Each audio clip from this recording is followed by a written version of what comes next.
Hello and welcome. This is NTA Tuesday Live and I'm Cyril Stover. The fight against corruption, many say, is yielding results, which include the recovery of stolen funds coupled with prosecutions. All these aimed at ending corruption, impunity and advancing good governance.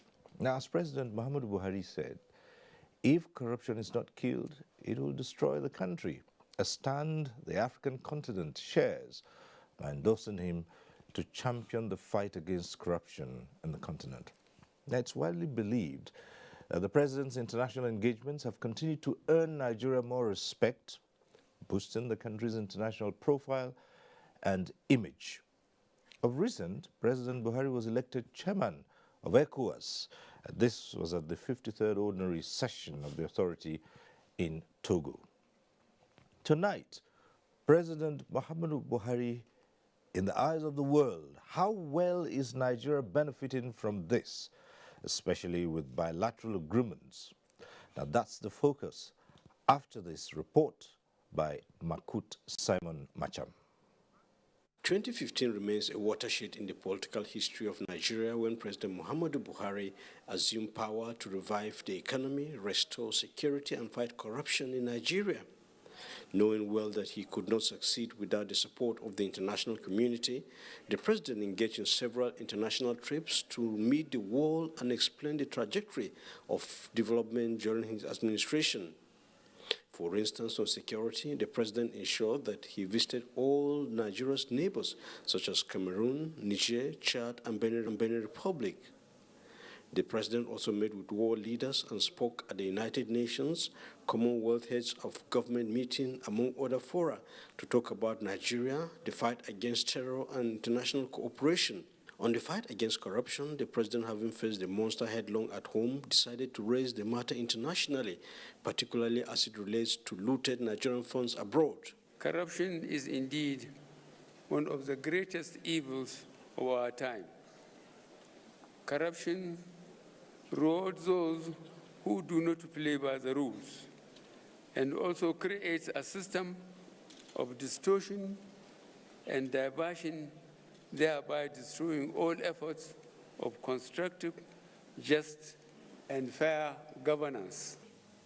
Little wonder the African Union designated him an anti-corruption champion for the continent. The statement made by President Buhari was exactly what this organization needed to hear. I'm very happy about it. When he met with the U.S. President Donald Trump, his anti-corruption credentials were acknowledged. In terms of corruption, Nigeria has a reputation, as you understand very well, for very massive corruption. I also know that the president has been able to cut that down very substantially. We talked about it, he is working on it, and they have made a lot of progress. Only recently, ECOWAS heads of state at their meeting in Lome, Togo, elected him as the next chairman of the West African regional body. On the economic front, the president has met with many world leaders and attended several international meetings where he spoke about the diversification of the Nigerian economy and attracting investment to Nigeria. How does this all resonate with Nigeria's international reputation? You can see the level of respect for Nigeria. Nigeria no longer seen as what you might call a basket case, a problem country, but taken seriously. So if you look at Europe, for instance, all the major countries were very keen for Mr. President to visit, and they made real efforts.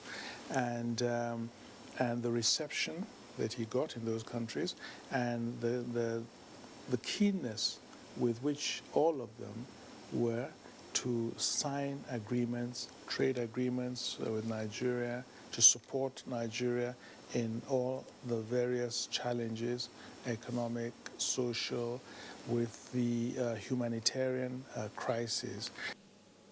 There is no doubt that Nigeria now has a new visibility and goodwill on the international stage, which will eventually rub off positively on Nigerians. Makut Simon Macham reporting. Now that report sets the tone for tonight's discussion. Let's introduce our guest to you. I'd like to welcome to this program Representative Mohammed Tahir Monguno. He's Chairman, House of Representatives Committee on Agriculture Production and Services, and he's a ranking member of the House of Representatives. Thanks for being here. Thank you. We're also joined tonight by Mr. Jeffrey Onyama, Minister of Foreign Affairs. Minister, thanks for being here. Thank you for having me. Let me also welcome Mr. Chidia Maduikwe, Managing Director, Nigerian Film Corporation. Good to have you join us as always. It's my pleasure. Thank you very much. And linking up with us from our Kaduna Network Center is Professor Kabir Matu, Commissioner for Local Governments and Chieftaincy Affairs. Prof, good to see you again. See you, Cyril. Good evening. All right. Now, as usual, we acquaint you with the procedure of this program. At the appropriate time, you can get to be part of the discussion in the studio. The various platforms will be on your screen. You can take advantage of them. However, if you're phoning in tonight, at the appropriate time, when your call gets through, do us a favor, reduce the volume of your TV set to avoid the hurlback or echo. And the best way to know that your call has been passed through to the studio is you'll see your name appear on screen. We always say this. Once your name has been put on screen, it appears on screen, it means that your call is through to the studio. Just go straight ahead and make your contribution. Ask your question or make your comments, and our guests will respond to such issues as you might raise. So once again, welcome to NTA Tuesday Live. Let's begin by taking Nigeria's president, putting him squarely in the eyes of the international community and the world, and say, what do they think about this president? Well, in the eyes of the international community, Mr. President is seen as somebody who promises and delivers on his promises. And he's equally seen as a responsible and responsive leader to the yearnings and aspirations of the people that gave him the mandate to serve them. This is clearly manifested by the fact that Mr. President was elected into office on the basis of three cardinal principles. That is, combating the issue of insecurity, delivering on the economy, and fighting corruption. For example, with regard to the issue of insecurity, before the advent of the present administration, it is common knowledge, not only in Nigeria, but all over the world, that the Boko Haram insurgents in the northeast, and particularly in Borno State, where I come from, which is the epicenter of the Boko Haram insurgency, the insurgents have taken over 2/3 of the local government in the northeast. They have hosted their flags. Structure has been completely destroyed, and our economy is in a state of comatose. But now, with the advent of this administration, coupled with the fact that one of the cardinal principles for which this administration was elected into office, today, as I'm speaking to you now, the insurgents have been degraded. They no longer have the capacity to fight our armed forces and then hold on to territories to the extent of administering their laws. And most of the internally displaced people have returned back to their various communities, and they have started picking the pieces of their lives. So Mr. President has delivered on the issue of insecurity. With regard to the issue of economy, the economy has been revitalized, and one of the cardinal principles around which the issue of revamping the economy revolves is the issue of diversification of the Nigerian economy away from oil to agriculture. And that promise has been delivered to the extent that today, our import bill with regard to rice particularly has been reduced by about 90%. And today, we are even exporting some of our products to other countries with a view to earning the much needed revenue, with a view to financing our infrastructure needs. Then with regard to the issue of corruption, we all know that corruption has become so endemic and has eaten deep into our veins like a cancer worm, that the level of impunity to corruption and then stealing of our common patrimony is unparalleled and unprecedented in the history of this country.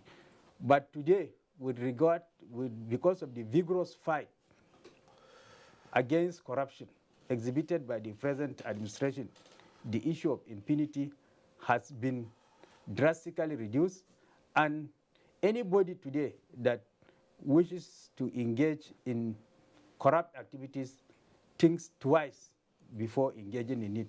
And as evidenced by the record of convictions so far secured by the anti-corrupt agencies and the level of prosecutions that is so far done by the anti-corrupt agencies. So Mr. President is seen as a person that promises and delivers in the eyes of the international community. And besides that, Mr. President is equally seen as a Democrat to the core, as a person that believes in the rule of law, and as a person that believes in constitutional order. This is clearly evidenced by the fact of his non-interference in the emergence of the leadership of the National Assembly. He clearly said that he is going to work with anybody that the National Assembly, in its wisdom, decide to elect to preside over its affairs.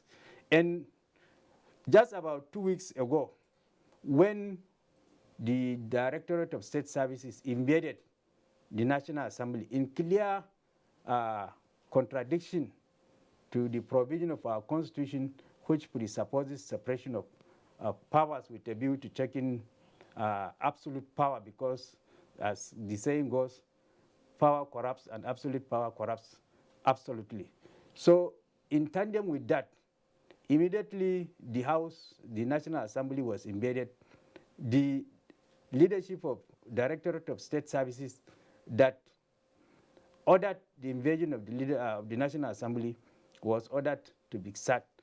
That is not what happened in our immediate past history when the National Assembly was invaded. The people that sanctioned the invasion of the National Assembly in our immediate past history went scot-free. So this is a clear indication that Mr. President believes in the rule of law, he believes in constitutional order, and he jealously guards and protects the Constitution of the Federal Republic of Nigeria, which is the grand norm of the land. All right, thank you very much. We'll return to you. And let's come to the Minister of Foreign Affairs. Now, for years, many years, Nigeria grappled with issues of an international image. Now, you've been around with the president, given your experience as minister. Is that changing? That's one part of it. How is it changing? The second part of it. And the third part is, what does the international community see in Nigeria's leadership at this point in time? Okay, to take the first one first, as I've always said, and I still maintain it, Mr. President is one of the strongest brands that this country has. He's he's actually very charismatic, although he's not as expressive, as some other people, but he's very, very charismatic, and he has. What you can see is, certainly amongst the leaders around the world, that there's a real affection for him and also a real respect for him. And you can see that from the personal relationship, and the chemistry that he has with various world leaders. President Trump, for instance, gets on extremely well with him. I mean, that cannot be said of many, leaders around the world at the moment. Very warm relationship. He had the same thing with the, President Hollande when he was president of France, and his successor, Macron, David Cameron, Theresa May, Angela Merkel. Incidentally, I mean, this month we're going to see the visit of, Theresa May and Angela Merkel, and the Chinese president. So so that personality of his, and that credibility that he has, and that respect that he has inured to the benefit of Nigeria. Whatever meetings they are organizing, be they even small meetings, like in UNGA, in the UN, Theresa May had a very small meeting, I think it was 2 years ago, with just 6 leaders. Our president was there. The Commonwealth meeting, David Cameron at the time, had a small meeting. Our president was there, was invited. So they respect him and clearly, admire him. They involve him in the processes at which big decisions, global decisions, are taken. And so that in itself also means that Nigeria, as a country, now becomes a player globally. And we see that with the various positions that Nigeria has been asked to fill around the world. Then we see that in Africa too, with the Gambia crisis and all the crises in Africa. Mr. President is always, invited to be front and center of the process. So it's very clear, and of course, as was mentioned earlier, the African countries decided that he should be the champion for anti-corruption. So he's iconic. He's a figure that is recognized worldwide as standing for, against corruption and good governance. And again, recently in ECOWAS, we saw a situation where, he made it clear that he had a lot on his plate, but they all insisted that he should be the chairman of the ECOWAS authority, heads of state. Why? Because it was felt that West Africa was going through a particularly tricky period, and it required somebody of his stature to how the country is taking that on. We are following. He's opening the doors, and we see the engagement and the support that we're receiving from the international community to achieve the 3 principal objectives, of Mr. President. So his acceptance and the way he's seen globally has clearly benefited the country. We see economically, in terms of trade with other countries, the security area, and also in anti-corruption and asset recovery, that the countries around the world are cooperating much more with Nigeria than was the case, in the distant past. And we're coming from a level where, as I always point out, there was Nigeria was not held in the highest esteem, globally. I mean, we saw that, and we saw the narrative with respect to Nigeria, and I think Mr. President has really been able to, shift the narrative to a very large extent, and we've benefited tremendously from that. All right, let's come to you, Mr. Maduikwe. And the same thing, we suffered, from what was called then a battered image internationally. Has that changed? Is it changing? And if indeed it's changing, how much of that can be attributed to the leadership of this country and so far what he's been able to do in office? Thank you very much. If you don't have a benchmark, you will not be able to have an empirical assessment of how far you've moved in your trajectory. And then if we are going to situate this along that concept of benchmark, you will know that by 2015, most important global capitals of the world did not give Nigeria any chance for survival. it was being said that 2015 will mark a watershed. Nigeria will implode. Nigeria thereafter, will not be what we know it today. So for Mr. President to be able to have weld the country together from that precipice where we were before to now gives him out as an exemplary diplomat. Like presidents all over the world are the chief diplomat of their nation. They only delegate some of these functions to their ministers of foreign affairs. So the way he has handled it, that today Nigeria is not being seen in that light of 2015 of implosion, marks him up very highly. And that is why you can see globally he's receiving adoration from all over. Recall that you cannot be strong, you can't project a confident image as a country, for you to be taken serious if your neighbors are not at peace with you, if many other countries in the world, you don't have a good relationship with them. Before Buhari came into power, we're not in best of relationship with South Africa. You know that our neighbors, the Lake Chad basins, Cameroon over here, Chad, even Benin Republic, we're not so fantastic with them. So he found out that one of the first things he did when he came into office was to say, hey, we have to bring Nigeria back to the forward line they had always occupied. So he moved around, even before appointing the ministers. He took that upon himself to see how he can weld the unification of foreign relationship between Nigeria and the immediate neighbors. And you saw that happen with the Lake Chad basin, you saw that happen with Cameroon, you saw that happen with South Africa. So having settled at home, where he has said, listen, we mean business, we are your big brothers, we need to take up our role, then the issue of which policy, which foreign policy to go became now part of his stake. Are we continuing on the citizen diplomacy?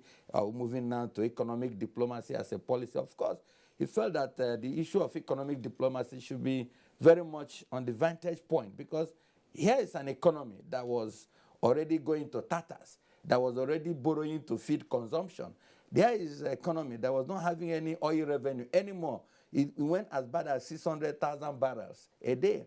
So you find out that there was no resources to feed our dilapidated infrastructure. So economy became very much central on the table, with the insurgency ravaging, making the economy worse again. So you find out that he had to tilt towards, an economic, policy that would bring food to the table of Nigerians. He had to make Nigerians know that they should have confidence in themselves, they should feed what they consume, they should produce what they use, they should depend less on import, as it were. So you find out that a lot of respect started accruing to him. And each time he goes to any of these international capitals of the world, it's like, hey, bring your basket of wishes. We will do it. He goes to Saudi Arabia. We want to have a bilateral agreement, legal agreement with, the UAE, Dubai, UAE countries. They say, come on, we are ready. We are ready to work with you to repatriate the billions of Nigeria that is held up here. He goes to UK. He has the open governance agreement with UK. They say, we will help you. He goes to United States. They say, wonderful. We will make sure we help trace all Nigerian, looted money here and send it back to your country so that you will develop, so that the teeming population of the country will find a sense of, life once again under their leadership. So you find out that his craftsmanship, state craftsmanship of making sure that he has taken care the home front in terms of stability of the home front, in terms of productivity in the energies of our youthful, unemployed people, in terms of making sure that people can now wake up in the morning and know that there are semblance of security, not fearing that in Abuja we can't go to mosque or we can't go to church, as the case may be, as it was in the past. So having taken care of all these areas, it gave him that respectability, which today we are enjoying globally. And I think that with, like Honorable Minister said, he is an iconic brand, which for this country is blessed to have. And for that, we have gone the distance we are going today, robustly, because of the way he has led. Above all, he has shown commitment, because he came and said, I'm a born-again Democrat. I'm not going to go the way that you, because this was one of the things used to malign him during the campaign, that he's a military dictator, so he's going to interfere. So he has always walked his talk. And this is part of the thing that has given respect to the international audience. And you find out that those who want to oppose him, particularly the opposition, knowing that he has scored so much mark in the international, audience, where they have respect for him, what they try to do these days is to say, how do they turn all these things around? Okay. They have failed as an elite conspiracy to bring down his government. The people more on the street are saying, we are with Buhari because we trust Buhari. We can see the impact of what he's doing. People in Delta states who for 37 years have never seen train passing through their cities, suddenly see train coasting down their cities. They say, this is what Buhari is doing. So we are for Buhari. And so the people who are opposition, instead of playing politics the way it should be, they're now going to cutting the international audience to have a negative impression about this administration, which again has failed. So you find out that elite conspiracy have failed, international conspiracy also have failed, and maybe they have other things in their kitties. It will also fail. Okay. It's good we are situating this discussion properly, but let's go over to our Kaduna Center and Professor Kabir Mato. Yes, expectedly, Nigeria is part of the global community, and given its position in Africa, there would be considerable interest in what goes on here. What is the response to Nigeria's image globally? At this point in time, would like you to look at it, against what it used to be and what it is today. And perhaps from there, we'd see if indeed things are changing. Prof. Cyril, I think the Minister of Foreign Affairs, Honorable Mongonu, and Dr. Maduike, have done a very wonderful, analysis of the very foundation of this discussion. But I think one of the most important things that we need to take into cognizance is that in the theory of international relations, we have what we refer to as instruments of foreign policy. The instruments of foreign policy is comprised of several, instruments. One of them, of course, is the issue of population, resources, etc., etc. But a fundamental factor there is the issue of the role of the individual leader. And I think what Nigeria has today in the difference is the charisma and the leadership that seems to come from President Muhammadu Buhari, which apparently seems to enjoy not just African support, but rather international recognition. And this is displayed in very several areas. It's said very commonly that, the leadership of any particular country is a reflection of the entire society that is in that particular country. And in Nigeria today, what we have battled for over a very long period of time was to try and secure an efficient and, effective leadership that will not only mobilize and generate support from within the country, but also win international acceptance, from members of global community. Of course, in Africa's international relations for a very long time, Nigeria has played a very dominant role. But we are living witnesses to the fact that at a point in time, not in the, too much distant future, past, that the Nigerian state, faced very serious opposition, even with Africa. There was a time when Nigeria was seen as an incapable leader, and countries like Ghana were selected, to provide this leadership. What I'm saying in essence here is therefore that the role of the individual leader in decision-making is fundamental, to whatever attainment or desires or goals or objectives that that particular country desires to achieve. And precisely this is what has been missing in Nigeria for a very long time, and which, by the grace of God, from 2015 to date, we have secured in President Muhammadu Buhari. This is global, without being political about it. Everybody knows, everybody sees what's happening. If you take the history of several other nations across the globe and Africa, you will find that, for instance, the role of people like Thomas Sankara, when he came in Upper Volta and decided to transmute Upper Volta into Burkina Faso, and the attention that that arid country was able to achieve within the short period of time that it lived, clearly points a picture that the role of individual leader is very significant in Panama, in Nicaragua, in several other places. So in Nigeria today, what we have is what we have been lacking for a very long time. I am a very frequent traveler, and I've moved across the world in the last 15, 20 years, and I saw the manner in which the green passport was severely disrespected. I used to tell my friends that whenever I was going to the United States of America, I was prepared that at any point of entry to stay a minimum of 1 hour answering questions simply because I was holding the green passport. We were seen as people who were corrupt, we were seen as people who were insincere. All these fundamental observations by the international community are gradually being reduced and severely eliminated, to the extent that today the Nigerian leadership is recognized, not just by Africa, but international community, as a leadership that is meeting the requirements of those benchmarks that have been put as the minimum requirements as far as the democratic system is concerned. So I think the benefits that Nigeria seems to be enjoying from the leadership of Muhammadu Buhari are so enormous that we cannot in the next 1.5 hours or 2 hours be able to elaborate on them.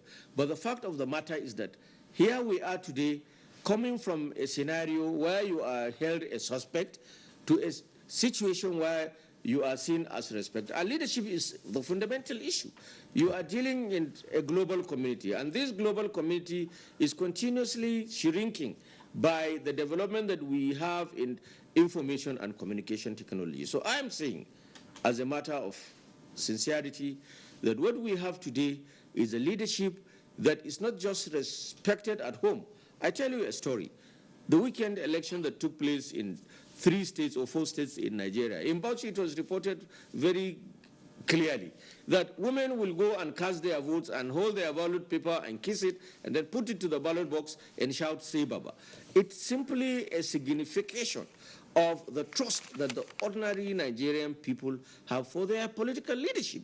And like I said in the beginning, in any political system, the leadership that you have simply reflects on the character of the followership. And I think that Nigeria is on the path of liberation, is on the path of freedom, is on the path of recognition, not just at home, but within the international community. And of course, despite whatever, cleavages, whatever claims that will come from political opponents, that is of course usual, that's of course normal. But the fact that the leadership of this country is recognized internationally opens a lot of leverages and ways for Nigeria to benefit from a lot of those. For God's sake, Kenya, Uganda, and lots of these countries in the eastern part of Africa fund more than 50 to 60% of their annual appropriation from donor and international support. Donors have been so scared of investing a dime in our economy because they know that any investment that is done in Nigeria was an investment in futility. And we can see the money. All right, Prof, we'll return to you in just a moment because there are issues you raise in here. But we have a very first call coming through on this program tonight. So let's hear from Vincent, who's calling in from Benin. Hello. Yes, go ahead. I want to contribute to this discussion calling from Benin. Mr. President Muhammadu Buhari has done significantly well in the area of fighting corruption. He has brought back Nigeria to the way Nigeria ought to be. But I want him to also put more effort, increase the numbers of EFCC staff. All states EFCC must be functional because you cannot continue to bank on Abuja alone. And EFCC is not created for politicians alone. Who live on every checkpoint, they are collecting money. It's also corruption. They should be arrested and dealt with. We should start stopping corruption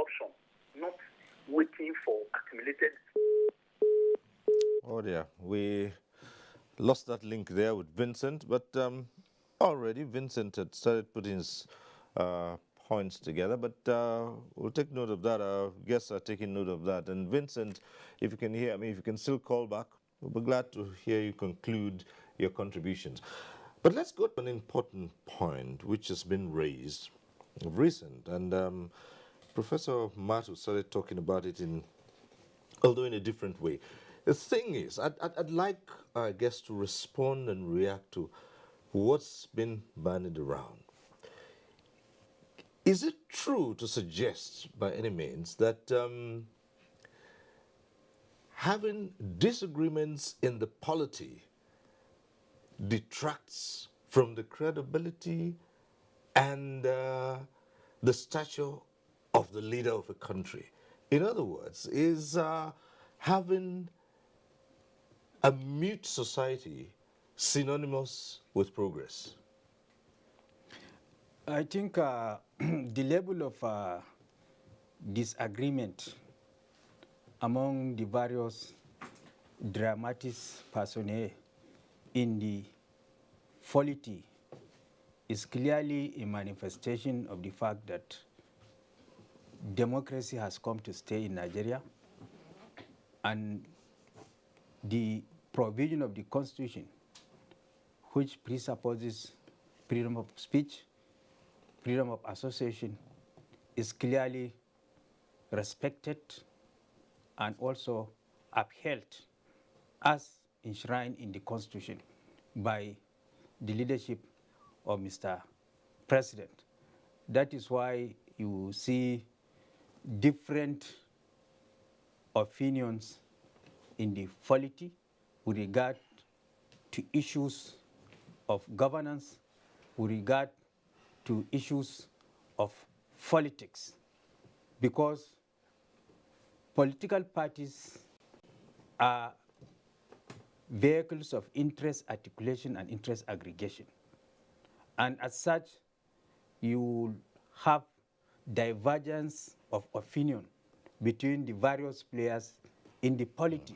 And that does not in any way tantamount to lack of leadership or a weak leadership, but it's a clear manifestation of the fact that democracy and democratic norms and values, as well as rule of law, is being jealously guarded and protected in the polity. All right.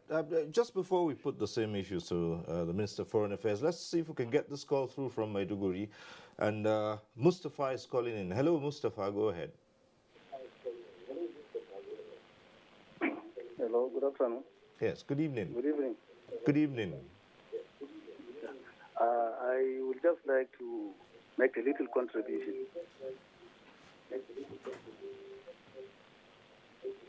Yeah, the President Mohamed Buhari has a global respect. And I would like to just give an instance. I was at Saudi Arabia last year. You know, it is a gathering of the whole world. And once you meet with any person on the road or even in the haram in Mosul, if they ask you, where are you from? The next question is to say, how is Muhammad Buhari? How is he doing? And this has clearly demonstrated his acceptance globally. And nothing on him is the truthfulness of what he is doing. And we are always totally behind him. We are everything as God guides him. Thank you so much.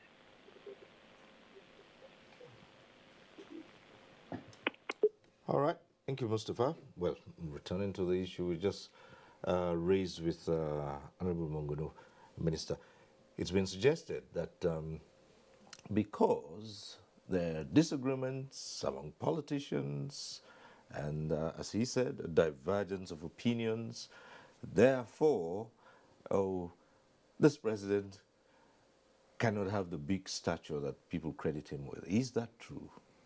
Well, no, I think that what Honorable Manganu said is absolutely right. I mean, you know, you operate a democracy, and the whole essence of a democracy is to encourage people to speak up, to speak their minds.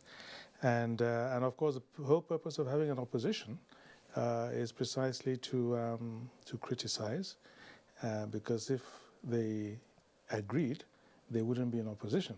They would be with the government. And as he said correctly too, you have a free press, and the whole purpose of a free press is to encourage different ideas, different opinions, and you'll never have everybody thinking alike. So I don't think it's in any way something that defines the president at all. On the contrary, I think it shows, somebody was saying earlier that, he had been a military head of state, and he has truly embraced democracy. And we can see that in the fact that he welcomes debates, he welcomes different opinions, he accepts criticism, and he very much participates and revels in a democratic environment.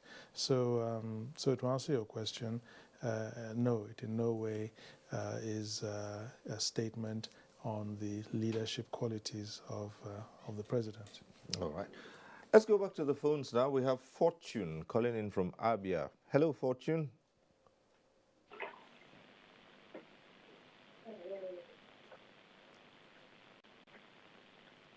Fortune from Abuja, are you there?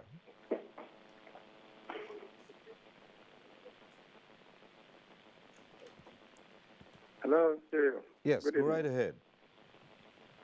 Hello, good evening. Good evening. Hello, can you hear me? Mm-hmm. Yeah, can you hear me? Sure, we can hear you. Go ahead. Hello? Fortune, go ahead. Hello? Your name is on screen, so you're on. Go ahead. Yeah. Nice to see you on Tuesday Live again. Mm-hmm.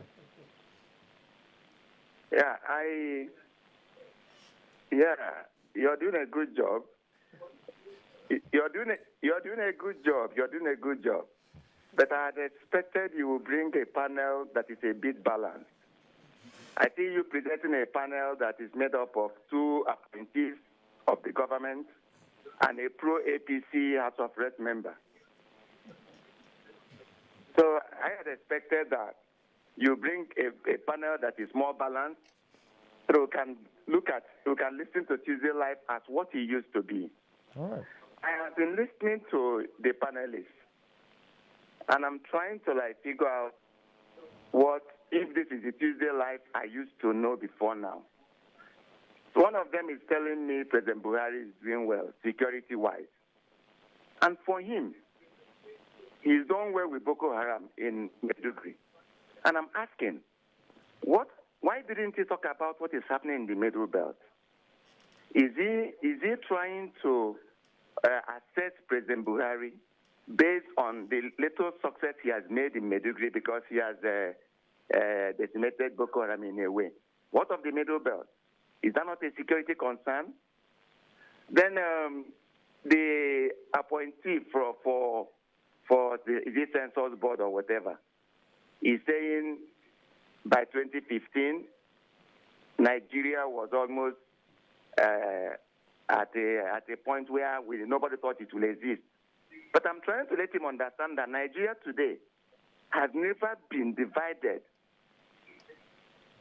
political-wise, ethnic-wise, religious-wise than before.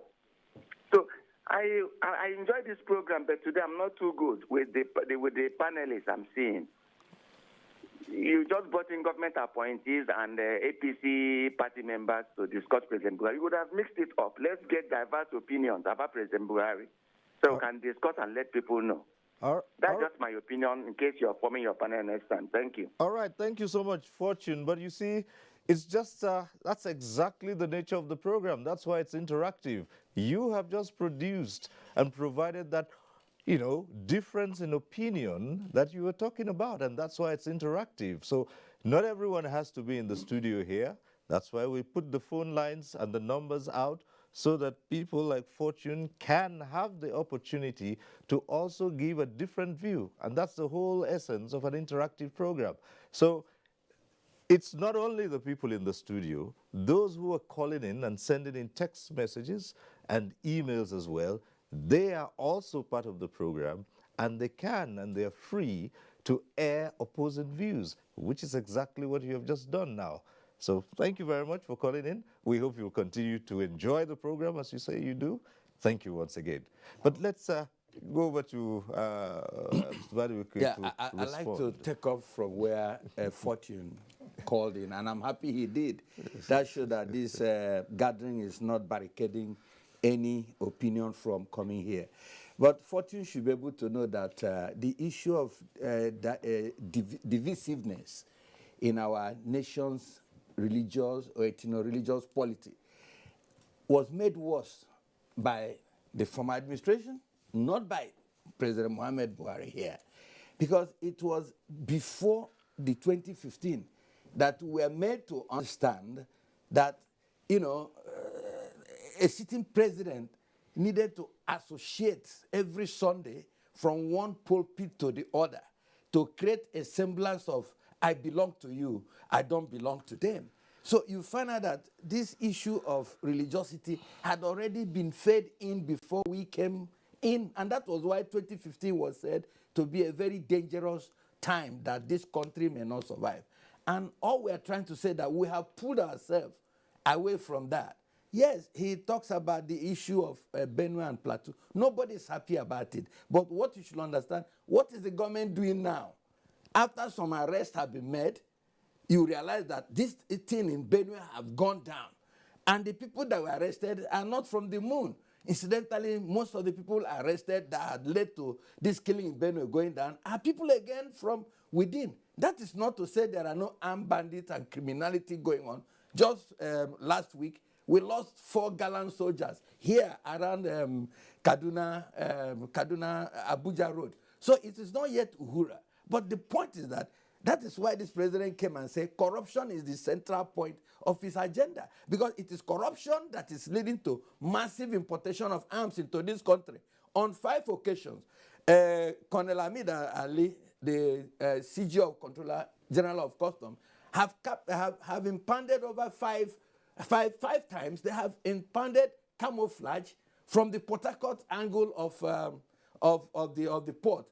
Have impounded camouflage guns and ammunition coming into this country. For crying out loud, we are the ones importing it. And when we import it, we go and wear army uniform and kill people. Then we say that Nigerian army is complicit in these things. There is no doubt there is criminality going on. There is no doubt there's every effort to disregard, to create mayhem. Because people lose election.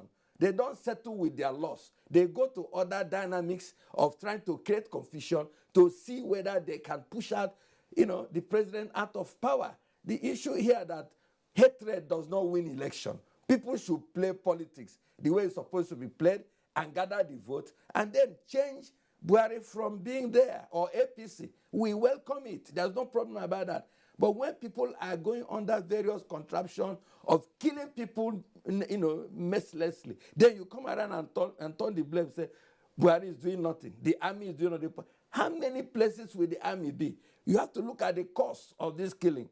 What are we doing to prevent it right from our communities? What are we preaching in our churches and our mosques as traditional rulers and heads of our different villages? How are we monitoring those coming in and going on and reporting?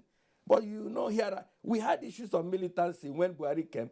He went and appealed to them, and there is calm there. iPod came, he went and contained them.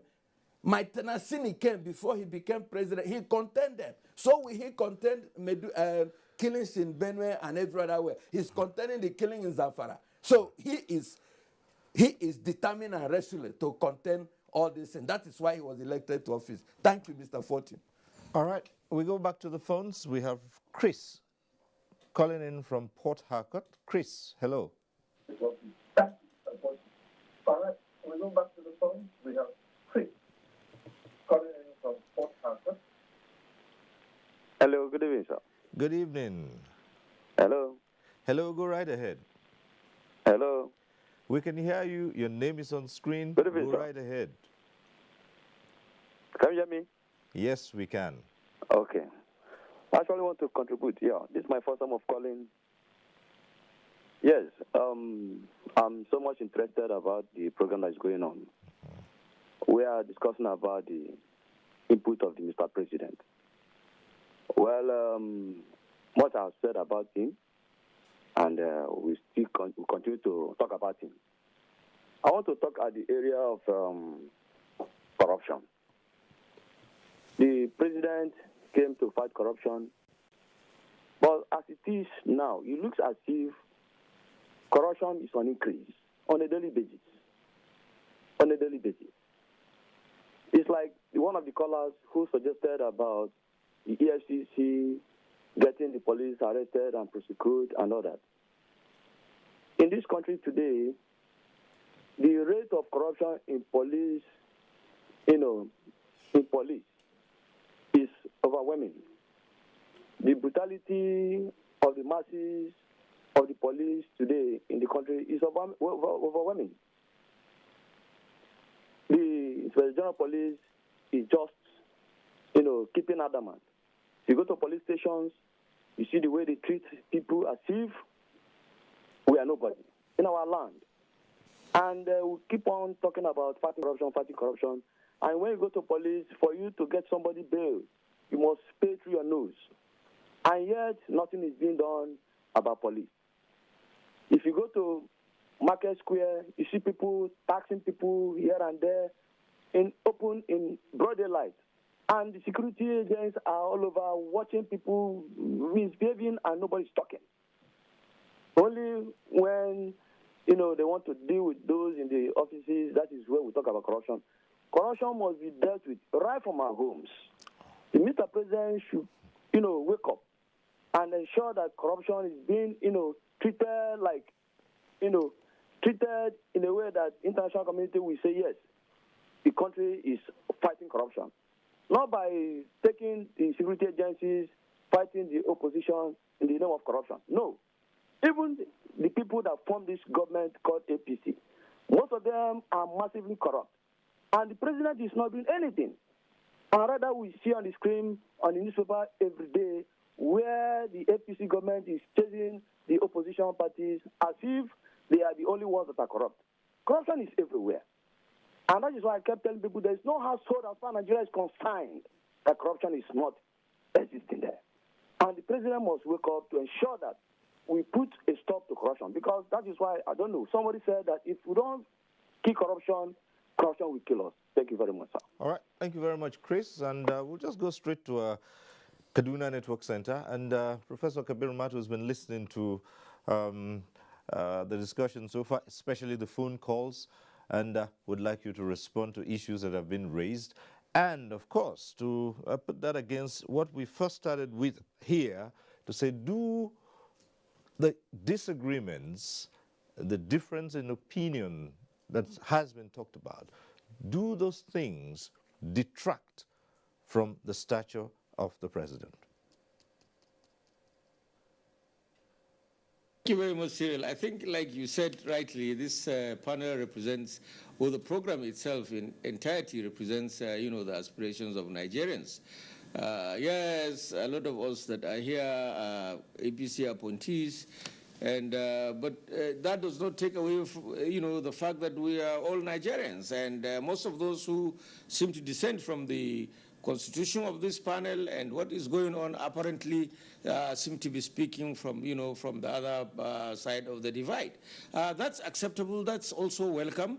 But one fundamental thing that I like to, bring up here is that, Fortune who called to agree that some little successes have been achieved as far as the issue of Boko Haram is concerned, seem to be completely oblivious or, oblivious of the fact that, the tragedy, as Oromongonu mentioned, of Boko Haram, was much more than the ordinary.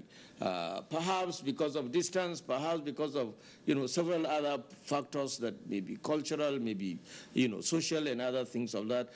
He has not understood, the gravity of the calamity that the Boko Haram insurgency did impose on Nigeria. People think it is a Northeast phenomena. It wasn't a Northeast phenomena, it was a Nigerian phenomena. That's one. Secondly, talking about the Middle Belt again exposes the complete ignorance of the caller to the very reality of the insurgency and instructions that we have, not only in northern part of this country, but across the landscape of Nigeria today. Yes, politicians, especially of the PDP extraction, will continue to make tremendous noise about, a phenomena, an ugly phenomena for that matter, that they have created, they were unable to solve, and that is being gradually solved today. The question of the Middle Belt, the Hartman fathers, look, the relationship between farmers and herders in the northern part of this country predates colonial rule. Our parents, our grandparents who did not go to school, who did not hold doctorate degrees, who were not anyway ministers, commissioners, permanent secretaries, etc., had traditional methodology of resolving these conflicts. Farms didn't start today, rearing did not start today. What is therefore responsible for this apparent collapse in the very social structure and security system in this country? Elites like me and the person who called are absolutely responsible for that. If my grandfather, who was a herder, was able to resolve his problem with his neighbor who was a farmer peacefully without causing any issue, then speaks volume about the quality and the nature of education that a lot of us are having today. That's a fundamental issue that I think Nigerians need to really take into cognizance to understand that a lot of this crisis that we see happening in several parts of this country, you say it's political and people try to dismiss it. But the fact of the matter is that it is the failure of the very content of the educational system that apparently we have had, and which, of course, we're not even trying to bequeath a little of it to our children. So there is this collapse. I am responsible, he is responsible, and several of us are responsible. And we have to go back to history to be able to trace and retrace our steps so that we can get these things running. So it's not just about addressing one problem, leaving the other. You see, the late Dr. Bola Usman often talked about what he, the national question. It's a national every day. Yesterday it was power shift. It moved to, resource control. Today it is restructuring. All this constitutes what we refer to as the national question. And the national question at any point in time will never have a national answer. As you attempt to resolve some problems and you resolve them successfully, new problems obviously emerge. And that's the essence of politics. Reconciliation of interests and addressing certain specific and general issues. Now, that goes about it. It is not enough to say that corruption is on the increase. I think that's a completely holistic definition. It's a definition that is, criminally overgeneralized. Of course, if you live in Port Harcourt and you see corruption increasing, that's particularistic. You cannot expand it to the general, Nigerian scenario. You talk about the Nigerian police, the reform obviously will have to take a much more longer period of time in order for it to be actualized. This is a system that has been in decay for a very, very long time. It is in the last 3.5 years that we had a government that clearly tries in every way to address fundamentally the general structural problems that tends to affect Nigeria. And if you want to use 3.5 years, for instance, to judge what happened in a period of, say, 19 years, then of course, obviously you are being unscientific about it. And I'm very honest about it. The truth of the matter is that the way we are going suggests that obviously Nigeria and Nigerians require a new way of life. They just found that new way of life. And I think what we need to do more as a government, as a people, is to try to continue and expand the horizon of education to let the citizens know that we are coming from a very, very bad situation. And for us to be able to get out of that, I'm a beneficiary of free education from benevolent states up to PhD levels. I know how much I pay for my children to go to nursery schools today because the public schools until very recently in Kaduna were completely out of operation. Nigerians need to see this. If you go to any of our universities, by the grace of God, I'm a professor in the university, I know what I see. Most of those who come into university were products or are products of private education, those who come from the so-called private schools. And even at that, the quality is so disappointingly low. If we need to, and that's why, of course, you have the increase in resurrection. That's why you have the increase in the agitation in the Niger Delta region. That's why you have the Boko Haram. That's why you're having what you're having in Zamfara State and several other. Benue is not an exception. Plateau is the moment the state shirks in its responsibility of providing the basic social infrastructure for all citizens to realize their objectives, then I tell you the society is in crisis. And that's precisely what some of these scholars are telling us. Oh. And I would like to improve that the APC government will continue to push its agenda in the right direction. I will not want to pay the fees that I'm paying for my children to go to private schools. I will want also my children to enjoy the conviviality, federalism. In Kaduna, I went to school with people from the 12 states of Nigeria, predominantly from the 6 northern parts of this country. Today, in most parts of these countries, people are born and they grow up in their localities and to the highest level of education within the same vicinity. How do they know the citizens of this country? And I think the step that the president is taking, which is really being recognized by the members of the international community, is the only way to go. And I'm very happy that, like I said earlier, on the election that took place just a few days ago, a clear testimony to the fact that Nigerians are beginning to come out of that enslavement, that cocoon that have been so caged by the previous Nigerian elites who have successfully been the victim of the beneficiaries of government policies against the majority of the citizens. What the government of General Buhari is doing, and what we are doing here in Kaduna, is to make sure that we reverse the trend of policy from being few specific to general specific. And that's what the Nigerian elite is fighting. It will continue to fight, but I will tell you from my experience in Kaduna that our citizens are coming to the know-how, to the knowledge of the fact that these decisions that are being taken are in the interest of now and in the interest of the future, not in the interest of the stomach, not in the interest of the pockets of the individual. So I think... All right. Okay, well, I like the concluding bit of that, not in the interest of the stomach, but that's one new one that's now widely used in the country. But at this point in time, we'll take a short break. Stay with us on NTA Tuesday Live. There's still more ahead, and we'll get all the opinions.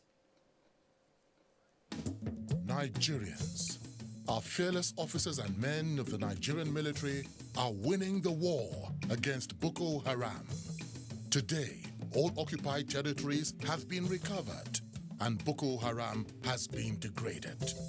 Our affected brothers and sisters are getting their lives back. However, they are now after you and me. In our mosques, churches, schools, motor parks, markets, entertainment centers, and public gatherings. Be vigilant. Be security conscious. Report suspicious persons, objects, and movements to the police and other security agencies. The security of our nation is a duty for you and me. Nigeria, unite against terrorism. This message is brought to you by the Federal Ministry of Information and Culture. The struggle for independence had been a long and tough one.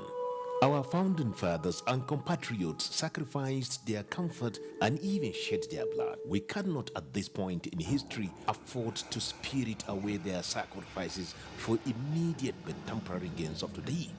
Let us emphasize what unites and not what divides us. Working for the unity of purpose with a stronger vision for a better tomorrow. NTA, growing with the nation. Nigeria, the only country we can train with remarkable potentials to excel. Let us believe in ourselves and change our attitude for the sake of our country and generations unborn. Let us revive our cultural values, which are our essence as a nation. Let us renew the spirit of patriotism and hope in our dear country. Do not take or give bribe. Be punctual always. No more African time. We can't expect to be global citizens and operate on African time. Join the queue. Insist that people are attended to on a first-come basis, no matter who they are or where they come from. Nigeria, good people, great nation.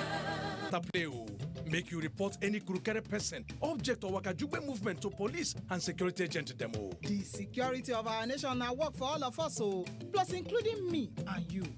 Nigeria, make we unite against terrorism. Now, Federal Minister of Information and Culture bring on this message.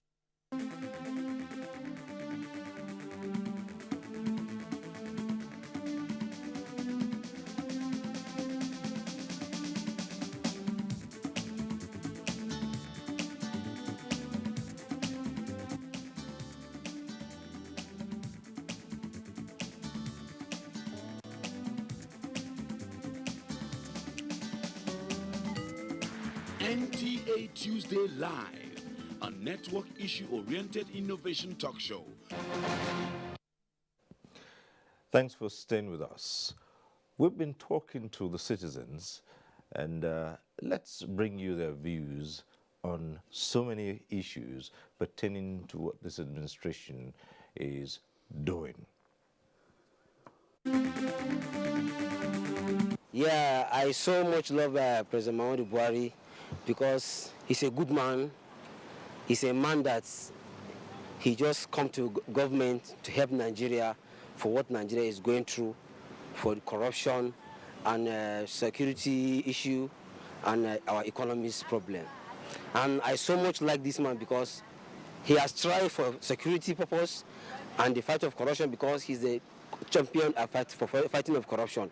And I so much like this man because now if you look at our Nigeria now, the economy is moving well and the corruption he has already tried.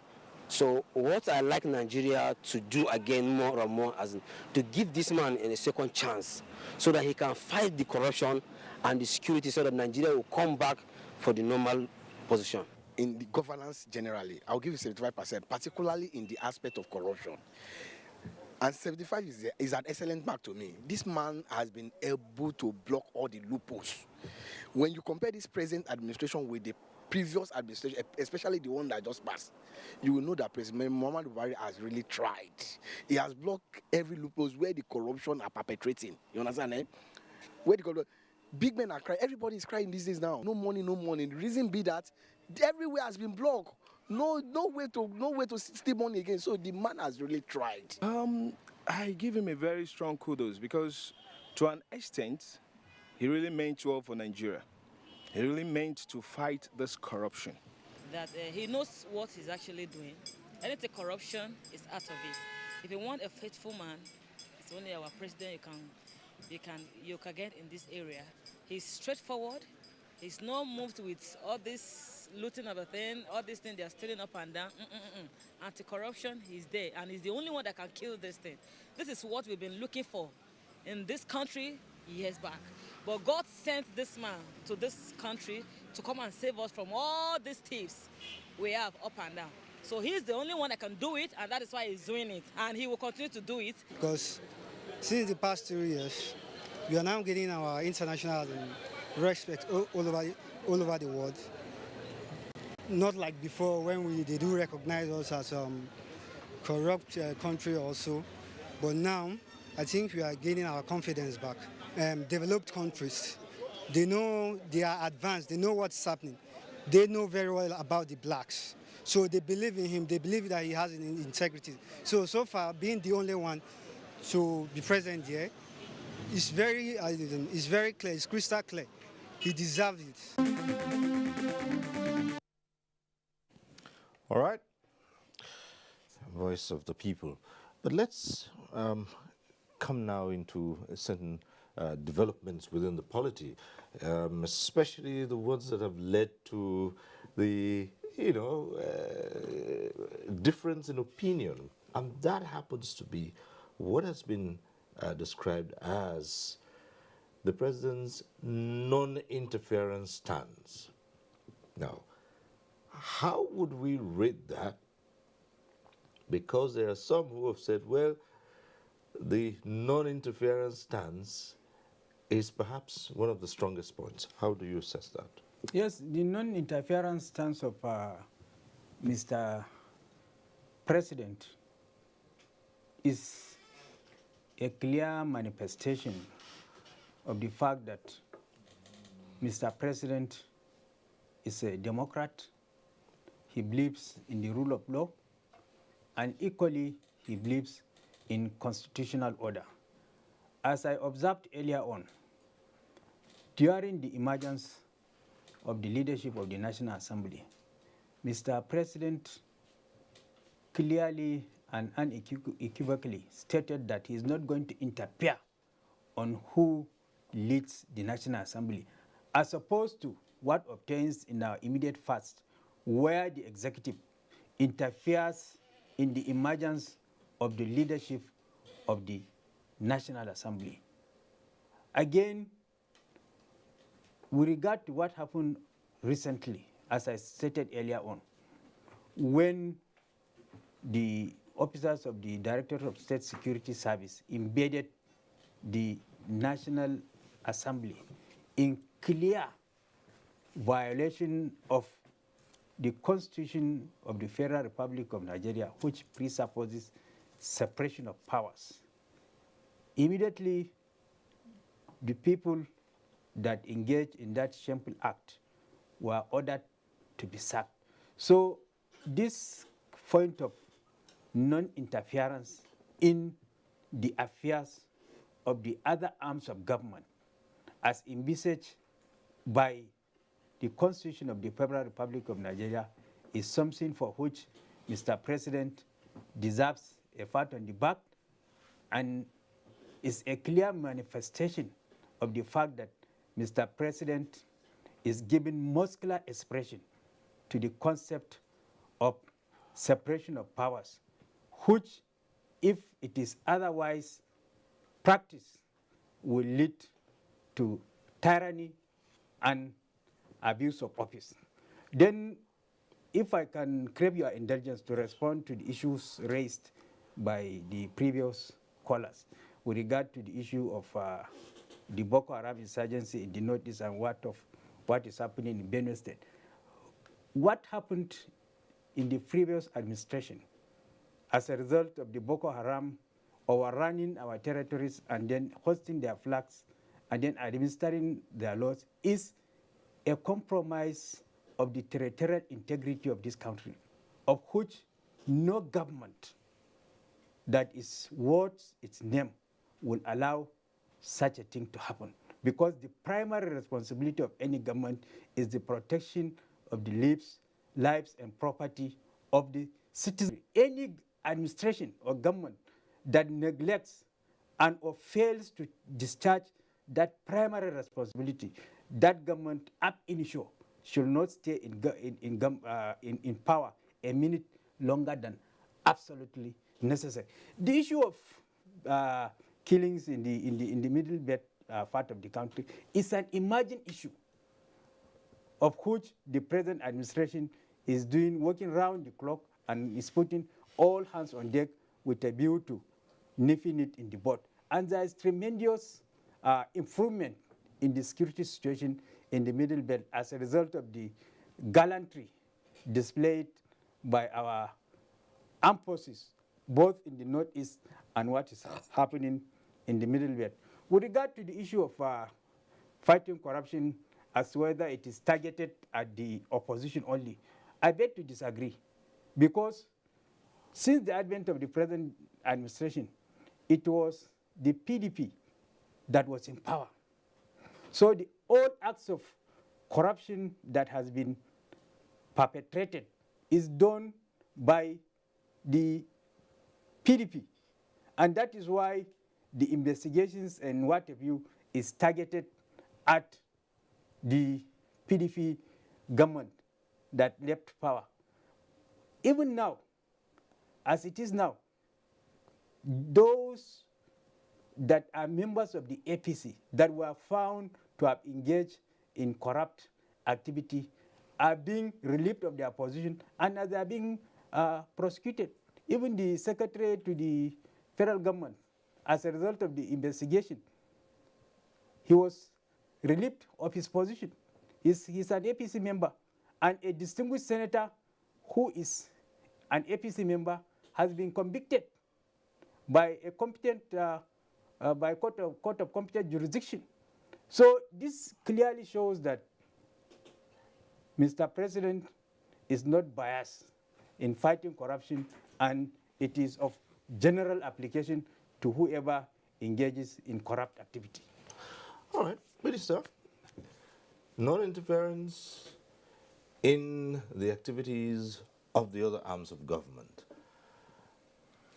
I think non-interference is not the appropriate term to use. I wouldn't use that term. I think that, Mr. President is trying to strengthen institutions. It's not about individuals. Mr. President will serve and he will leave. And what this country lacks are strong institutions. And I think that what Mr. President is doing is he's trying to strengthen institutions and let them play their role without, without sort of driving them, you see. And the result might not always be what he wants, but he realizes that in the long run, it's best for this country, for those institutions to be stronger, and for it not to be about personalities per se. So that's really, my take on it. And this is not only with regards to the other, arms of government, but it's also with regards to, corruption. I heard some of your speakers, saying that, oh, but, there's still corruption, this person was not tried. And there again, I think what Mr. President is trying to do is saying, you have your judiciary, it has to be independent, you have to let them do their job. They might convict or they might not convict when you think they should, but that's an institution that should do a job. Same with the police and, all the other institutions. And I think that is, far-sighted. Let's focus on the institutions. All right. Back to the phones now. We have Henry calling in from Kanu. Hello, Henry.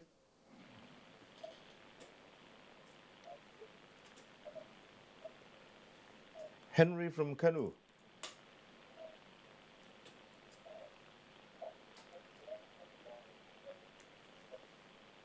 Is Henry still with us?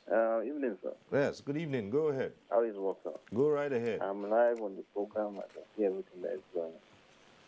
Yes, sir. I just want to know that my gentleman there, my noble elderly gentleman,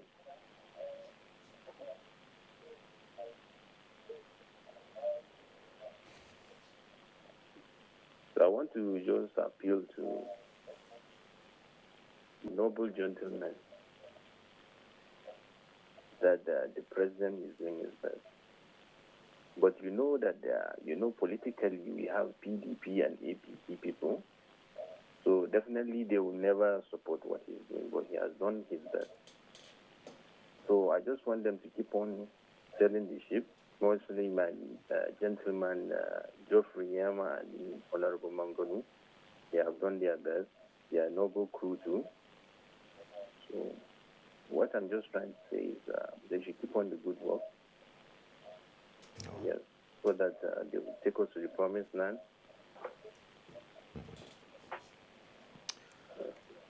All right. Thank you very much, Henry. Definitely, okay.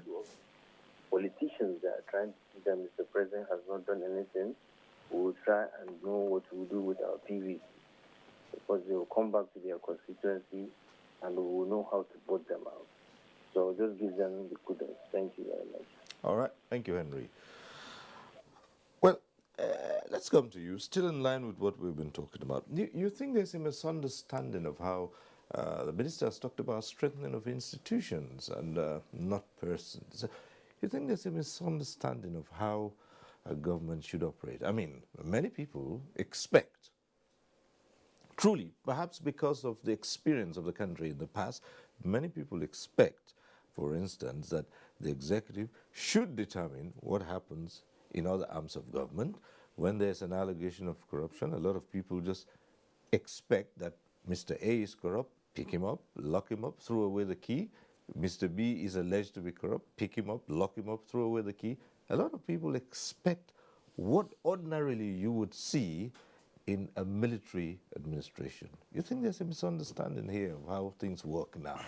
Yeah, I think you're right in that observation because we're used to drama. We like a lot of drama. And here we have a president that doesn't believe in drama. He believes in the substance of the engagement because every president must leave his own legacy. And this is an office he ran for 4 times before getting into it.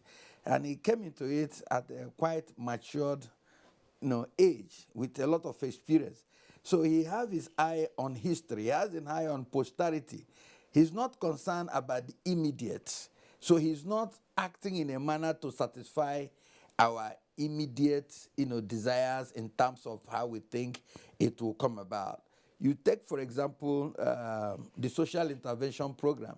He said it was going to be party neutral. We in APC didn't like it.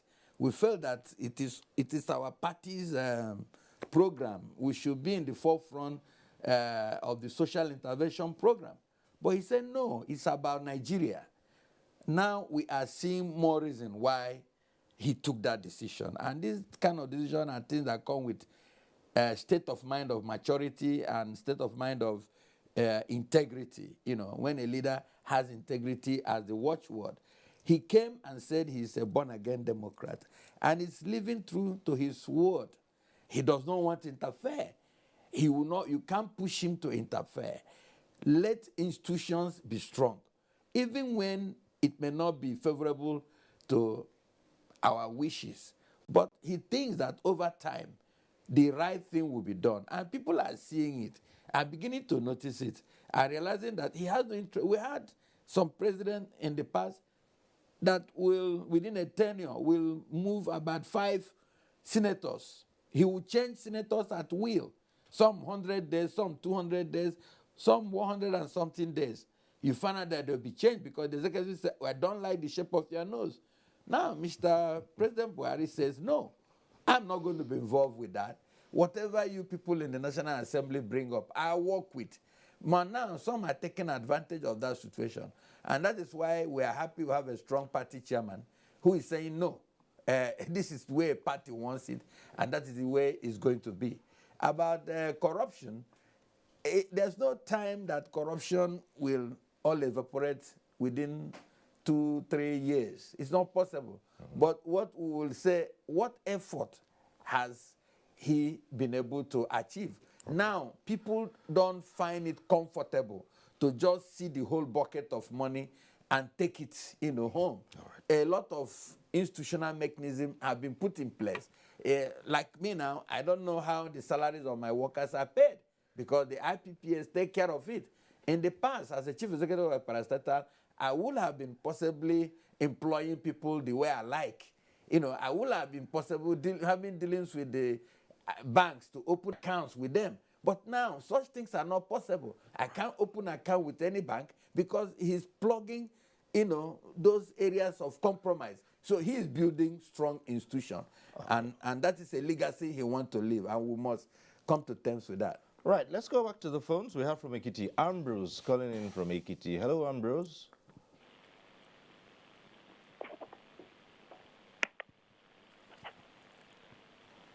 Hello. Yes, go right ahead. Hello. Good evening. Go ahead. I'm speaking from Ekiti State. Mm-hmm. Good evening. Now, I would like to, my contribution is this, that the president should still to have a focus in the civil service where corruption is still there is a lot of corruption going in there.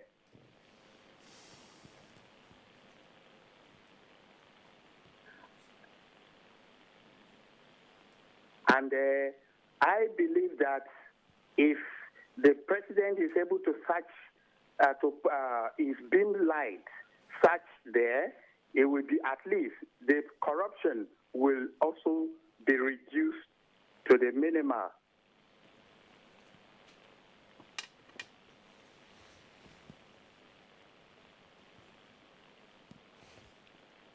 Thank you. All right. Thank you very much, Ambrose. And from Ambrose's call, we head to a Kaduna Center.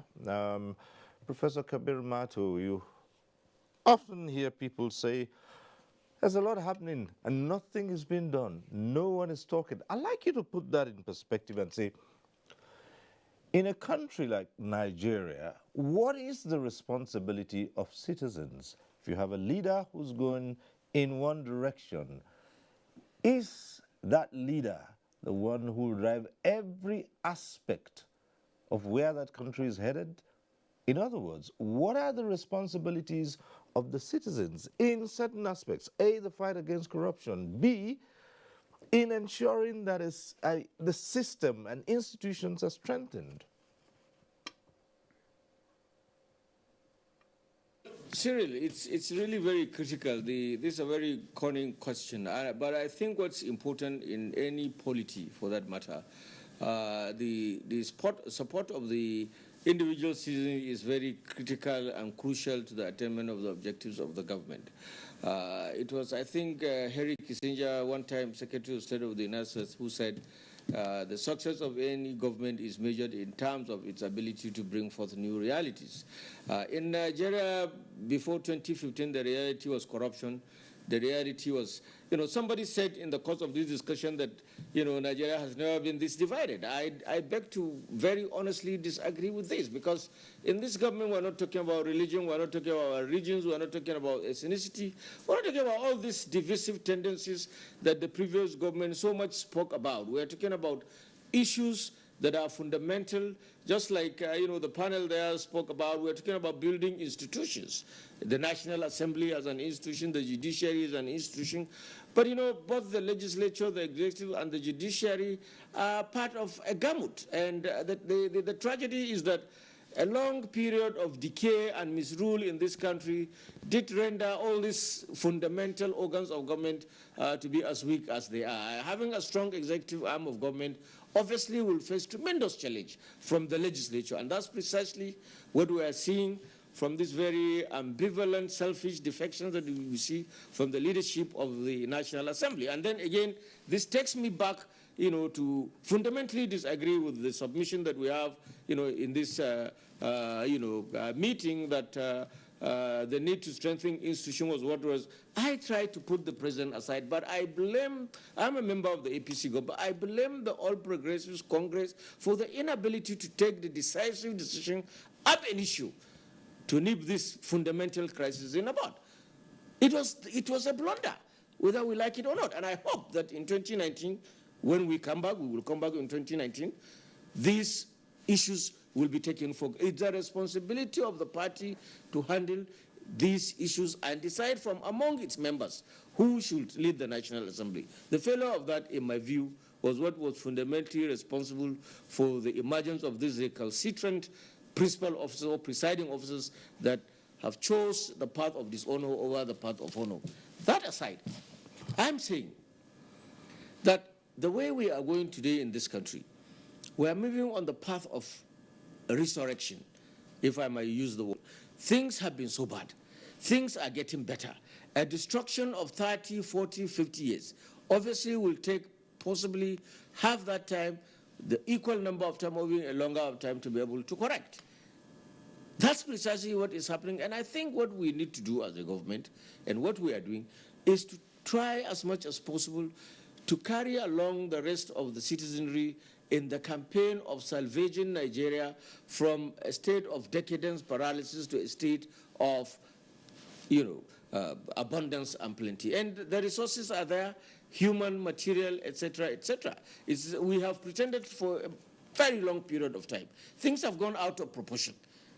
What we have today is this.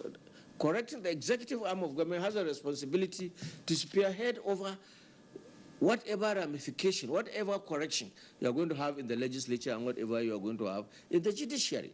I am not saying, of course, what is very visible and what we can figure out at a glance is the executive arm of government, forgetting the fact that the legislature and the judiciary are also very central components of government. And then, of course, the leadership. You know, one of the theories of democracy states very clearly that for a nation, for a society to be democratic, it must have these three major components. One is that an effective executive arm of government that has the capacity to execute laws that are made by the legislature.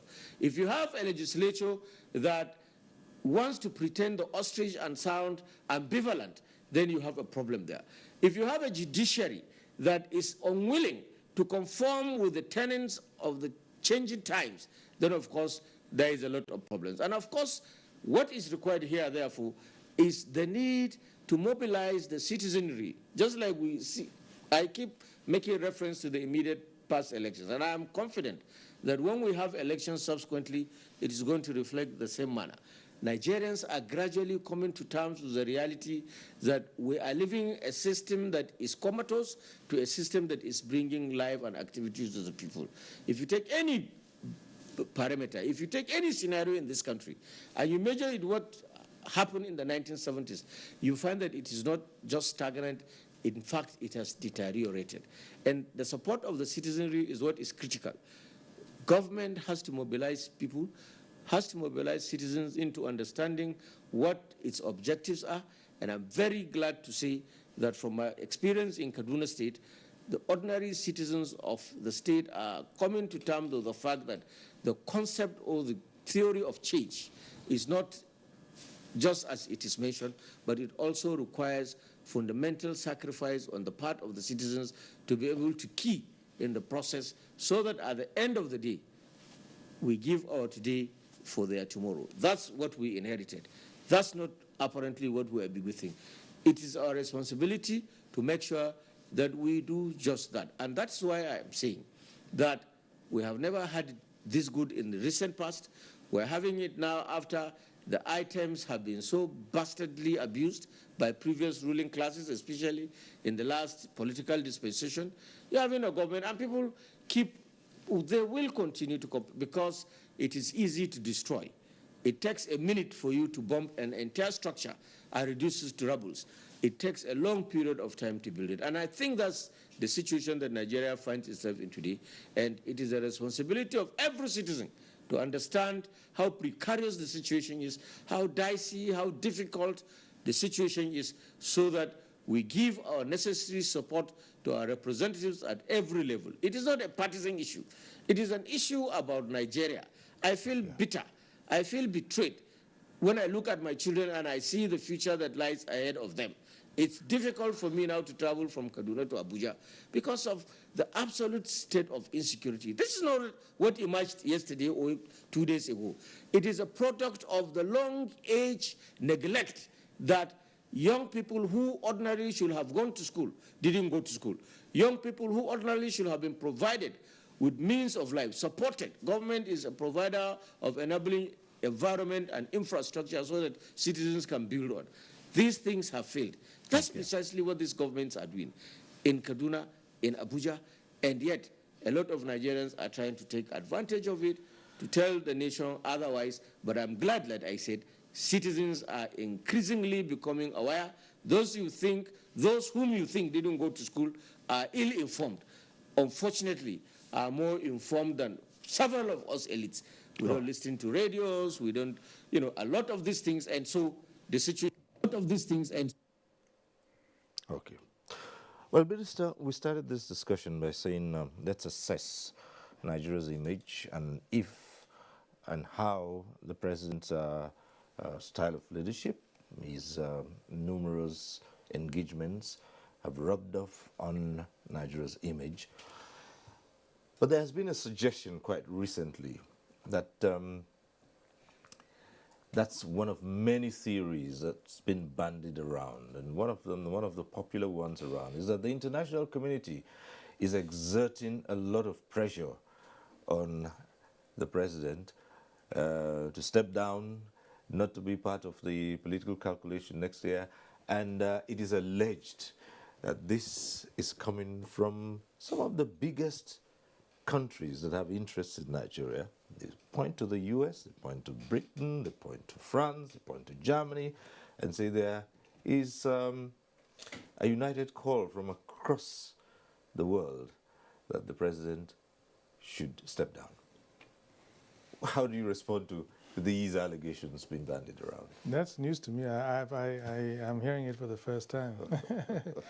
Yeah, and it will certainly surprise me because, as I said, they've been very effusive in the praise of Mr. President, and they really believe that Nigeria is, on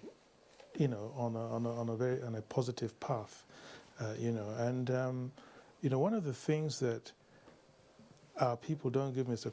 President enough credit for is how totally committed he is to the Nigerian state without insisting on foisting his ideas or his wishes, on the state. I think that's something we don't give him enough credit for. For instance, even in politicking, he wouldn't for one second believe that you should use public funds to push an APC agenda or to campaign or to fund campaigns.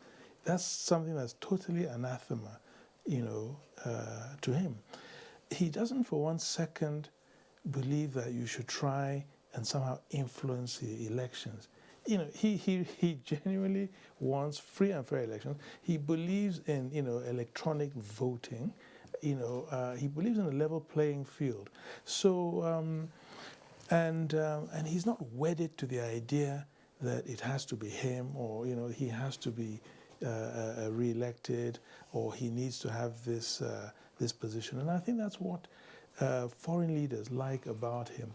His total transparency and sincerity, that really resonates, I think, very, very well. I mean, okay, his anti-corruption position is well known, but what he tells you is what he believes, and I think that they see in him somebody that they can really do business with and trust. So, as I said, this is news to me that foreign leaders are trying to persuade him not to stand. Have you heard that, Honorable Wogudu? Okay, you've heard that, particularly in the social media. Yeah, I've heard that. I think it is inherently contradictory for people to say that the European Union and the United States are now in the vanguard of clamoring for Mr. President not to recontest in the 2019 elections.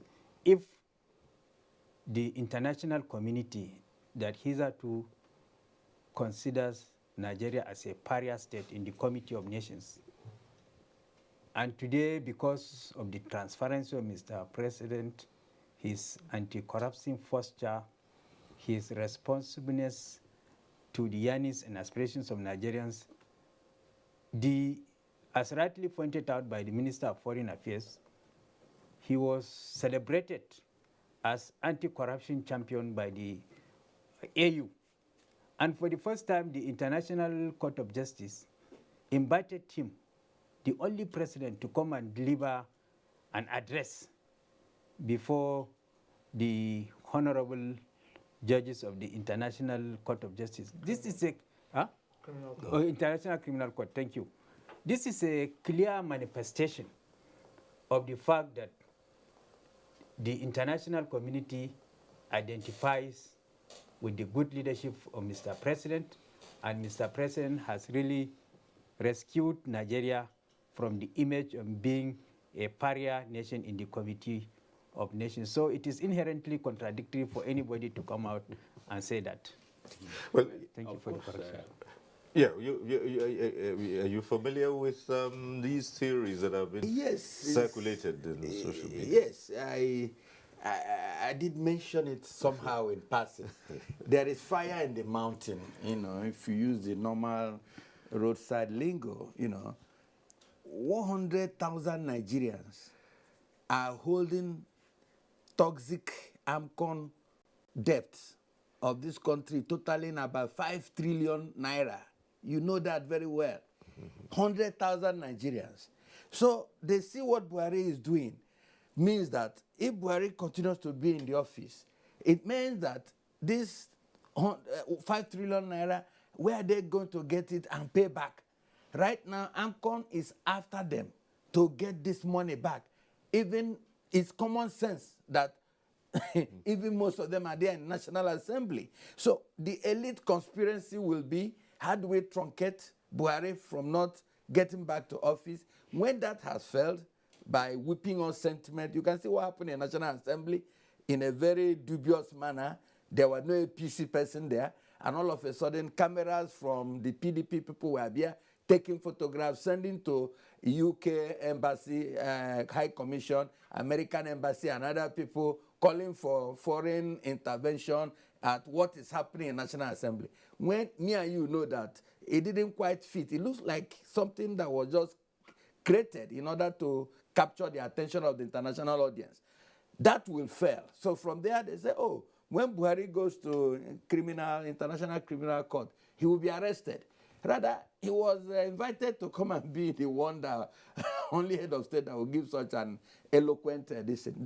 So you don't be surprised. The people I'm APC, so I hold no apologies about that. Those who lost election are still hurting. They don't believe they have lost election and it's over. So don't be surprised that, take for example, the area of energy, oil and gas. Most of them are in charge of it.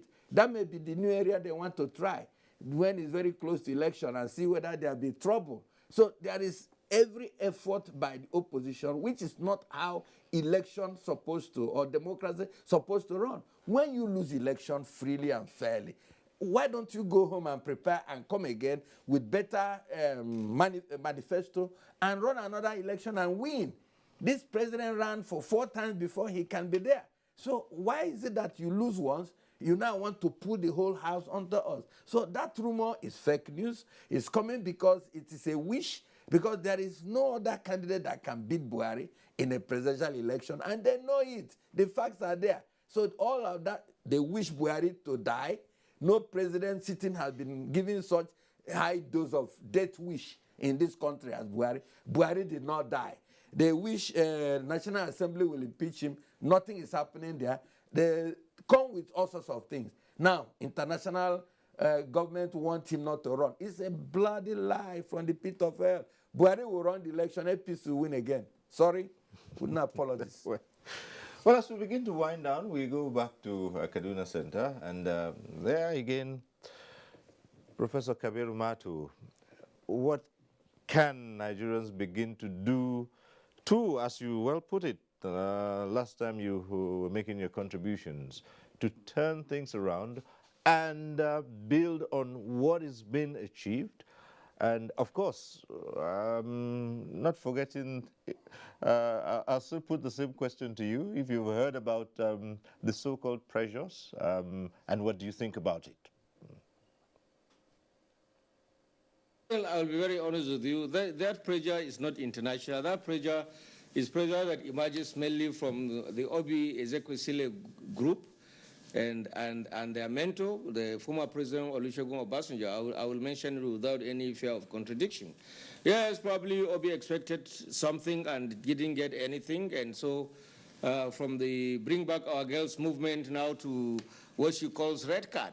I don't know whether it's red card or actually, I mean, whatever they're doing. So that's one aspect. And secondly, for me, as a young man at 56, I have always read Obasanjo from 1979, criticize or condemn one government or the other. But I was an adult and an intellectual in a university when he held sway as the president of this country for 8 years. And I saw the damages and catastrophes that he has committed. It's been a tradition. After he left, he criticized against the government of Shagari. After Shagari left, he criticized President Babangida. Even it was only Abacha who took him to the dungeons, and by the grace of God, he's still living, and he came out and they resurrected him and made him the president. So it's not an international outcry.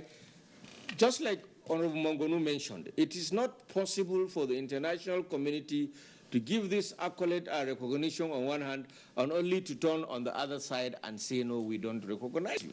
So that's, as far as I'm concerned, with all sense of humility, what I will refer to as political balderdash. Given. Secondly, the issue of what Nigerians need to do. I think we need to really realize the degree of penury, how bad things have been in this country, and what this government is doing in order to be able to return things to normalcy. Like I did say earlier on, it's not an issue that takes a month. It's easy for you to destroy, but rebuilding takes much a longer time. We will only succeed at a faster rate if we are able to understand, recognize, and without any political intuition into it, cooperate and support the government that is in place with a view to restructuring and putting our lives in order. Like I said, we have nothing to lose. People of my generation have virtually nothing to lose. In Kaduna State, over 10 million people. We have over 78 to 80% of that population below the age of 35. So what do we do for these people? What do you do if you don't invest in education?